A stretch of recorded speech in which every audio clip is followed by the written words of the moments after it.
Hey guys, welcome back to New World Carpentry Solutions, and in this video we're going to go through the demolding process for this epoxy pour.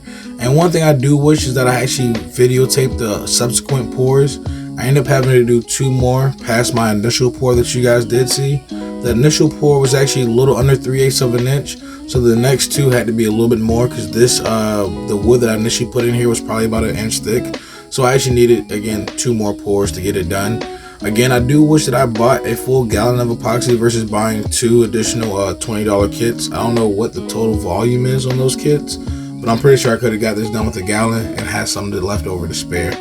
But after it's all poured up and ready to come out of the mold, it does come out really easy, as you guys saw. Just a few taps. Right now I am using a crowbar that is a little too fat for this though. I do wish I had like my small blue trim crowbars or maybe like a putty knife, which I do grab later. I am pretty impatient, so I don't like grabbing stuff. If it's not right there in my face, I'll probably grab the closest tool to me to get the job done. But another thing I picked up after this is that it's a lot easier to demold this on this side.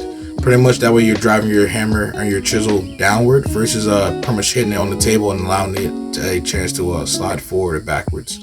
But once I get enough space in there with my putty knife, I'm able to pry the crowbar in, and then it pops out pretty easily. The thing that was actually holding it down was actually all the silicone. None of the epoxy actually stuck to any of the Tyvek tape, so that's actually a good sign. I know that this works great for epoxy now. Well, I've seen the YouTube videos, but now I actually see it for myself.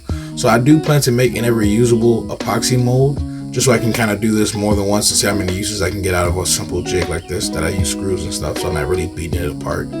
One thing though, I do love the color and the look of it actually. Again, I've done like a few smaller epoxy projects to fill knot holes and stuff, but never for a project like this. And I can say that now that I have the bug in me, I definitely am dying to try my first river table.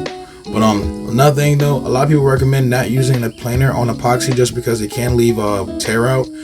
If you take too deep of a pass, you can pretty much expose any air bubbles that you have laying inside of your epoxy that you'll then have to come back and fill afterwards. I was blessed to not have any of those issues by taking nice and light passes. And again, this looks amazing. Once I actually go through the water popping and sanding process and actually get this polished up, this comes out phenomenal. I plan to actually add a set of handles to it to make it a serving tray. This is one that's going to be a gift for my mom. She has no idea it's coming, but I know when she sees it and actually gets it inside her kitchen, she'll be extremely happy. I do plan to go back around and take a picture of all the kitchens and all the projects I recently did with all the comments and all the projects that I've given them. So I think that would be a nice little collage I'll be able to have at the end of this whole build process. But if you guys have enjoyed, let me know down in the comments. Leave me a like and subscribe, and I'll see you guys in the next one. Peace.